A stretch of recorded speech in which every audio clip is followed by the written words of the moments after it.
gudeeddani? Dabareedhe. Ila dhaggeeffadha.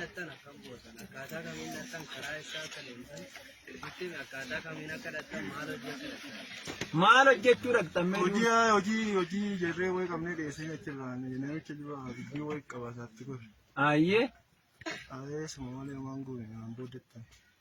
Fillachuu yaa gudeedda. Mana sana akkamitti cabsitanii seentammoo baneettanii immoo akkamitti bansiifta? Baneen nama bana. Ayyee.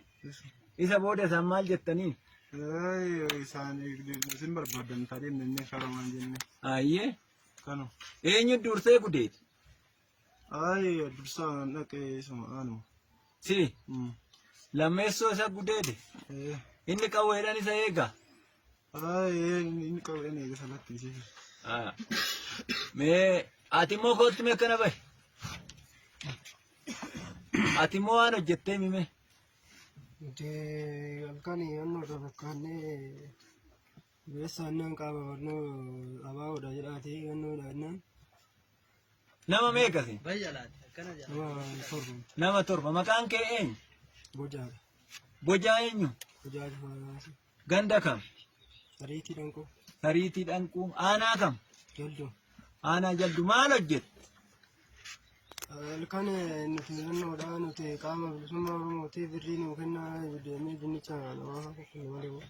Dinnicha namaa kukkutan, birrii namarraa fudhatan, waan kanatu jira jechuu. Isa booda eenyuun qabamte? Isa booda nama sana faana qabne. Waraana bilisummaa Oromoo sin qabe. Kana jiraachuu akkana bayyaa abbaa. Kootu mee?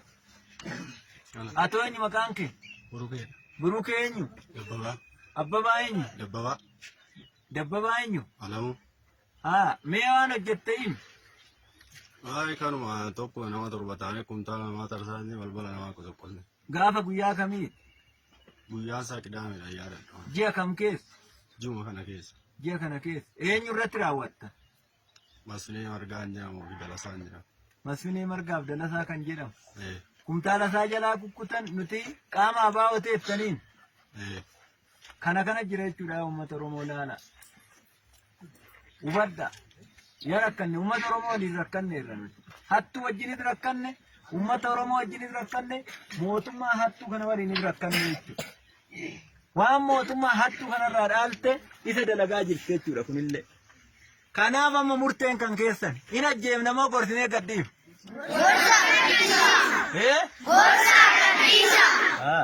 Erga sin jettan isin biran dabarru gooftaan keenya akka Lammaa Magarsaa uummata keenya gooftaan jedhe sana odoon taane isin immoo nuuf goofta.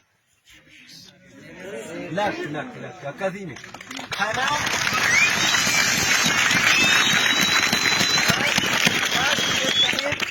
waan sin jettan biran dabarru dhiifneerra. Kanaaf dhiifneerraa bira dabarree ajjeesa hoo sin jettan namuma sammuu ishii facaafna asirra dhaabne jechuudha. Namni gaafatu hin jiru. Mootummaan nu gaafatu hin jiru. Mootummaa guyyaadhaan ajjeesaa oolan. Waan nu barbaadu. Kanaaf ijoolleen kun naamusa waraana bilisummaa Oromoollee hin dhorkan.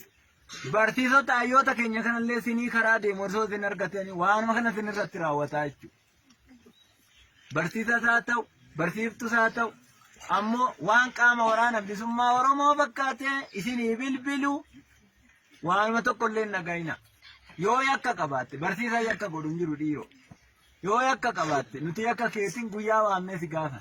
Waan halkasitti seennuuf hin jiru. Ammoo waan akkanaa hubadha. Maatii keessanillee galaa ta'u hubachiisa.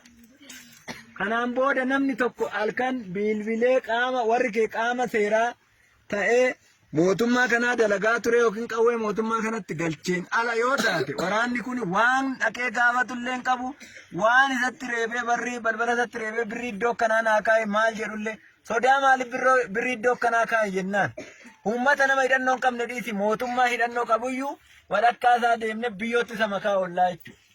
Sodaa uummata Oromoo malee sodaa mootummaa hin qabnu. Yoo nuti kuma shirraa wareegamne 5 yookiin 10 tururraa wareegamaa jechuudha. Wareegamaan manaa baane immoo wareegamne uummata Oromoo bilisa baasuuf manaa baane jechuudha. Barsiisaa keenya kabaja dhabe, barsiiftuu keenya kabaja dhabe, barattoota keenya kabaja dhabe, eerroof qarree keenya bakka arganitti ajjeesuu manaa gadi baane haariidhaan malee jiruuf jireenya keenya godhachuu wallaalleetii.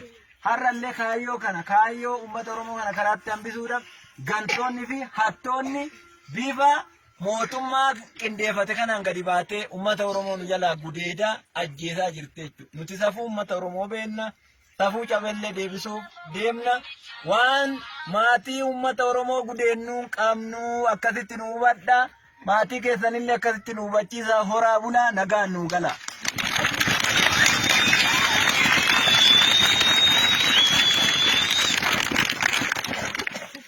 Gala kanarra hiriira walitti niyyinaa